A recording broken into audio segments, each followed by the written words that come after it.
안녕하십니까. 보험자료 최덕사입니다. 네, 보험분쟁 솔루션의 김기훈 변호사입니다. 자, FC가 리크루팅 과정에서 어떻게 보면 이제 입사 과정이죠. 입사는 이제 자진 입사가 아니고 스카웃을 누군가한테 이제 당한 거죠. 그렇죠. 과정에서 이제 주의할 몇 가지 한번 살펴보도록 하겠습니다.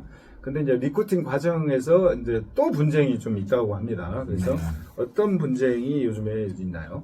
그러니까 리크루팅은 늘 있어 왔고, 네. 리크루팅 과정에서의 분쟁이라면 가장 먼저 떠오르실 것은 약속을 지키지 않았다. 네. 그러니까 리크루팅 과정에서 너무나도 많은 것들을 약속하죠. 그렇죠. 이제 리크루팅 하고 싶은 쪽에서는 아쉽기 때문에 네. 많은 것들을 약속합니다. 네. 대표적인 것이 지원금. 그렇죠. 네, 정착지원금. 그리고 플러스 알파가 있죠. 조직 단위가 온다면 사무실을 제공한다. 사무실 인테리어를 해주겠다. 네. 그리고 사무실 내부에 뭐 냉난방기 설치 뭐 이런 것들을 다 해주겠다. 비품도 채워 넣어줄게. 그리고 그런 얘기들을 하지만 지키지 않는 것이죠. 물론 이제 요구를 하니까 그걸 안 들어주면 안 오잖아요. 네. 그다음에 내가 있는 것보다 뭔가 좋아져야지 옮기는 거니까. 당연하죠. 네. 그리고 수수료 많은 요구 있고, 예. 거기에 대해서 약속을 공약을 안 하면 이동을 안 하겠죠. 네. 그렇죠? 그러니까 FC 입장에서는 당연히 더 좋은 조건, 네. 더 좋은 조건을 주는 쪽을 선택할 수밖에 없고, 네. 또 FC의 이직률이 높죠. 네. 이건 좋은 현상은 아닙니다만, 네. 어쨌든 이직을 했을 때 당연히 조건을 보게 됩니다. 더 좋은 조건, A보다 B가 더 좋으면 B, G로 옮길 수밖에 없는 것이죠. 네. 보통 이제 약속을 이제 안 지키면 웬만하면 이제 참고 살죠.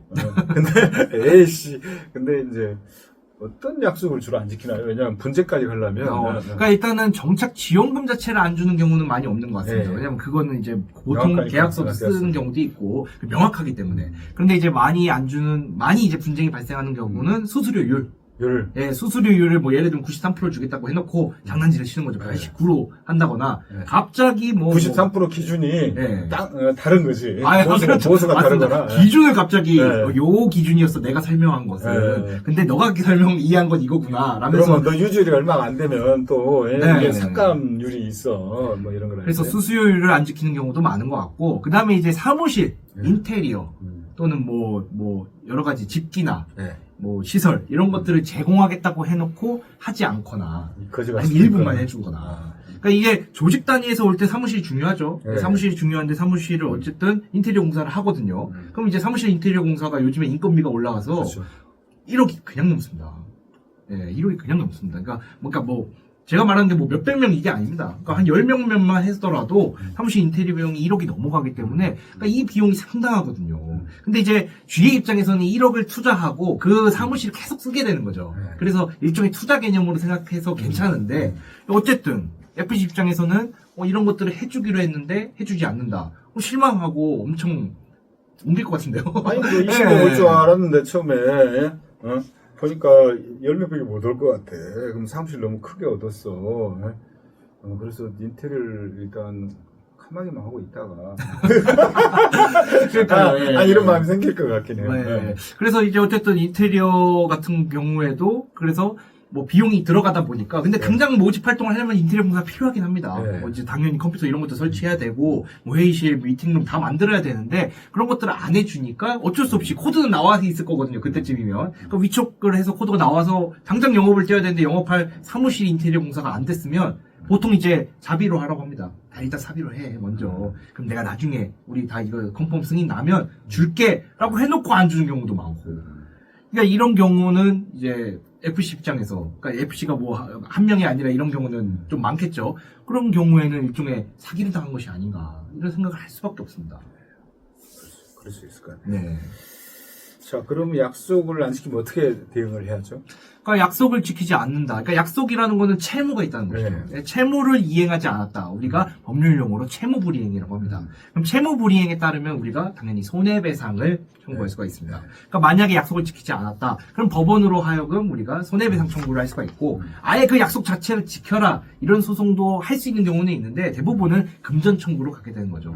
그래서 손해를 입었다. 이 부분을 이제 입증하는 것도 중요하긴 합니다. 근데 이런 부분은 당연히 입증을 하려면 증거가 있어야 되죠. 제가 누누이 말씀드리지만 증거가 없으면 인정이 안 됩니다. 근데 이제 그 조직 안에 있으면서 그 상위 자기 리크루팅한 사람을 소송을 해야 되잖아요. 네. 근데 나오고 나면 더 불리해지고 그렇죠. 있으면서 해야 되는데 되게 이게 괴롭겠네요. 아니 내가 좀 제보해갖고 많은 분들이 있어 이런 유사한 엄청 일을. 많습니다 정말로. 근데 그러니까 이제 이게 한두 번 쓰고 해결하면 좋은데 네. 썼는데도 해결이 안 되면 막 이것만 쓸 수도 없고 안타까워. 그래. 그러니까 이게 GA 단위에서, 그러니까 GA 네. 본사 차원에서 안 주는 경우보다는 이제 그 상위 관리자, 네. 그러니까 이것을 리크루팅해서 그 어떤 조직에 속하게 되겠죠. 그 조직의 상위 관리자가 보통 약속을 하고 이 사람이 부담 주체입니다. 보통 GA 본사 같은 경우에는 뭐 하라는 대로 하는 경우가 많으니까. 그런데 이 사람이 약속을 안 지켰을 때, 그러니까 이게 소송도 조금 애매하긴 합니다. 그러니까 이 상위 관리자를 상대로 소송을 네. 제기할 것이냐, GA를 상대로 소송을 제기해야 될 것이냐, 이게 또 애매하거든요. 그래서 이제 오늘 제가 이 영상에서 말씀드리고 싶은 부분은 어쨌든 리크루팅 단계에서 어떤 합의에 이르렀다고 주장을 해야 되거든요. 그러니까 약속을 했으면 네. 그 약속에 대해서 그냥 구두로만 듣지 않고 네. 약정서라든지 적어도 뭐 카톡이나 문자 메시지로 어떠어떠한 것들을 해줄게라는 명문이 있어야 됩니다. 그러니까 그런 것도 없이 그냥 구두로만 다 들으면은 나중에 어떤 말을 하냐면 우리가 그거는 리크루팅 단계에서 협의 과정이었어. 아직 확정된 게 아니야. 그렇지. 너가 주장하니까 고려해 볼게라고 했지. 어. 내가 언제 그거 무조건 해준다 그랬어. 나는 주장을 100% 합니다. 그리고 일단 들어오면 나가기 힘들거든요. 그렇죠. 혼자 많이 오고 예. 조직이. 그것도 나오자마자 빼는 경우 쉽지 네. 않습니다. 그리고 그러면 이거는 거의 사기 같은 건데 센 게 사기죄로 고소하면 안 돼. 그러니까 이게 사기를 친 거지. 일종의 이게 해준 일종의 것처럼 안 해줬어요. 취업 조건 사기 같은 겁니다. 취업 사기. 일단 아, 취업 조건 사기죠. 그러니까 네. 예를 들면은 쉽게 예를 들어보자면 우리 회사에 오면 내가 연봉 1억 줄게. 와, 그래서 연봉 1억 줄 거로 생각해서 왔는데 네. 실제로 계약 썼을 때 보니까 5천만 원인 거죠. 네. 그럼 이거 사기당한 거 아니냐? 라면서 고소를 해야 되는 건데 이런 조건 사기는 사기죄가 성립하기가 쉽지가 않습니다. 그러니까 거의 안 된다고 생각하셔도 무방합니다. 그러면 안 되네. 하여튼 소송을 해야 되는데 하더라도 이기려면 정확히 계약서, 약속서가 있어야 된다. 그러니까 법원 입장에서도 이렇게 봅니다. 그러니까 너가 리크루팅 단계에서 여러 가지 말이 오갈 수 있다. 그 과정에서 아직 합의되지 않고 그냥 서로의 주장이 있었던 건 아니냐라고 보기 때문에 명백한 합의 문구가 있어야 됩니다. 그러니까 그 합의에 이른 정도여야지 그냥 이제 관리자가 나와가지고 다 해줄게요. 제가 해보겠습니다. 이거는 합의됐다고 보기는 어렵거든요. 예를 들면 인테리어 지원 원하시죠? 제가 한번 해보겠습니다. 이거는 합의됐다고 좀 보기가 어렵거든요. 그러면 그게 녹취록이 있다고 하더라도 관리자가 나와서 해보겠습니다라는 문구가 하겠다고 확정한 것인지 당사자 사이에 주겠다고 확정한 건지 채무로 인정할 수 있는지 네. 이게 애매하거든요. 그러니까 이제 큰 조직이라면 이제 품위 절차를 거쳐서 네, 컨펌이라면 맞습니다. 해주겠다. 네. 지금 컨펌 중이다. 근데 이쪽에서 원래는 조직들이 막 이야기하다 보니까 시끄러져가지고 위에서 저쪽에서 알았어. 그럼 빨리 옮겨야 돼. 그럼 빨리 품위를 받아주라. 근데 네. 일단 그럼 와라. 맞습니다. 그래서 정확히 나중에 하시네요. 줄게. 이제 이러면서 분쟁이 일어나는 정확하게 맞는 말씀이십니다. 나는 거고 두 번째는 이제 그러면 이제 계약서를 써달라. 그러면 이런 거는 사무실 지원은 여러 가지 이슈가 좀 있으니 법적으로 좀 문제의 소지가 있을 수 있거든요. 사무실 지원하는 맞습니다. 부분이. 그러니까 그러니까 소극적이죠. 네. 그러면은 이걸 계약서를 쓰기 애매하고 어쩌고 저쩌고 돌려서 어떻게 하겠다. 뭐 이렇게 나오는 케이스나 네. 아니면은 어떤 경우가 있을까요? 계약서를 쓰는 거지. 계약서를 줬어. 근데 이 계약서가 그 사내 변호사 있는 것도 아니고 막 그 계속 대대로 써오는 거지. 조금씩 고쳐가지고 자기들이 네. 조항을 좀 고치고 아니면 이런 거죠. 굳이 네. 계약서가 약간 싸져야 자기가 그래가지고 문구가 좀 이상해. 그리고 보는 사람도 계약서네 하고 쓰지.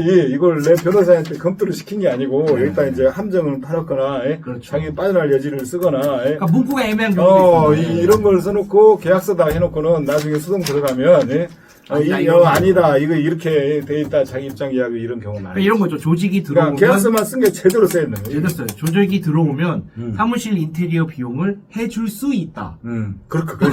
해줄 수 있다. 해줄 수 있는데 못한 거다 이렇게 하는 경우도 있고 상황에 따라 최우선적으로 뭐 고려한다. 그렇지. 지원을 한다. 그러니까 확실한 문구는 지원을 한다. 명백히 이렇게 써야 되는데 지원을 할 수 있다.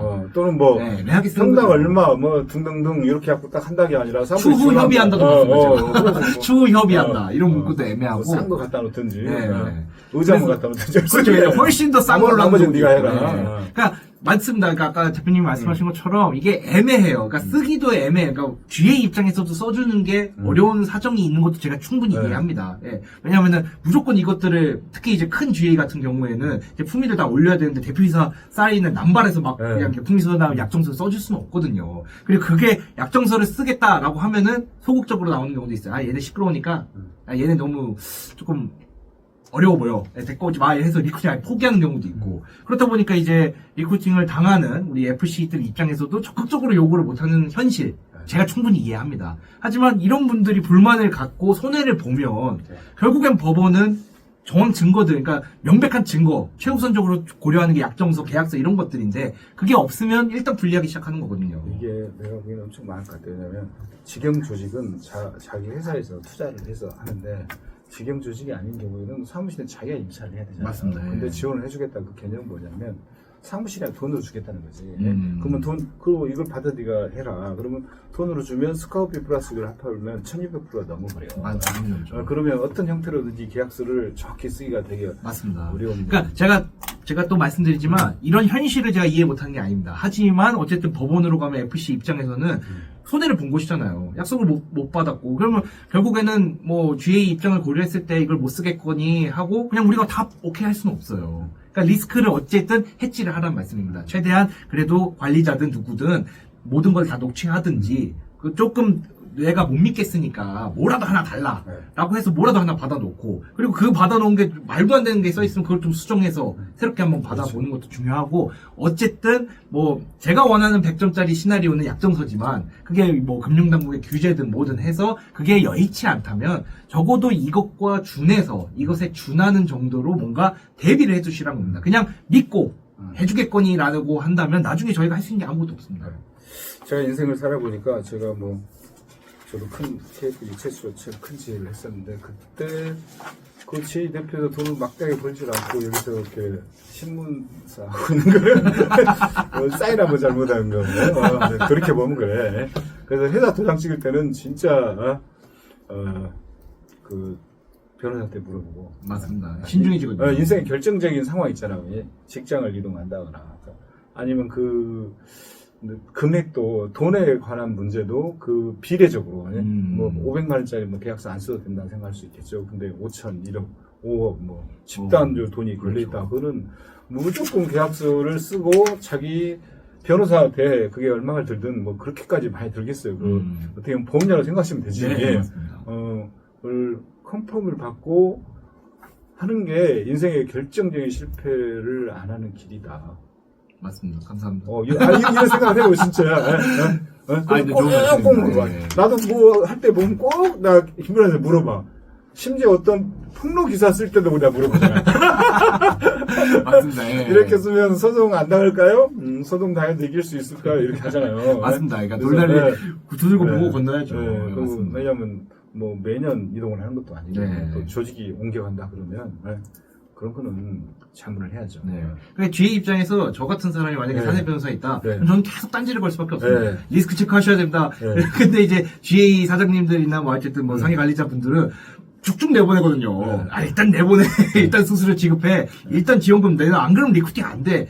변호사님 그걸로 안 됩니다 해서 저는 계속 퇴짜 맞을 건데 저는 계속 아마 그 얘기를 할 겁니다. 그럼에도 불구하고 제가 보기에는 이제 뭐 FP나 또 이동하는 사람도 요즘에 좀 꼼꼼한 사람들이 좀 많이 늘어났어요. 늘어나긴 났는데 그게 이제 막 그 대대로 물려오는 계약서 좀 고쳐갖고 하는 케이스 이것도 한계가 있다. 네. 또 하나는 이제 상대방 지사장 또는 지사장도 맨날 이런 일이 겪으니까 지사장께 이야기도 할 거고 회사한테 이야기를 할 거 아니에요. 네. 이런 거 표 좀 만들어주라. 그러면 요즘에는 큰 지혜는 사내 변호사들도 있어요. 네, 맞습니다. 그래갖고 그런 거를 다 만들어서 단단히 준비해서 하기 때문에 준비 못한 약자들 FP나 피해를 볼 확률 일방적으로 당할 확률이 되게 많아요.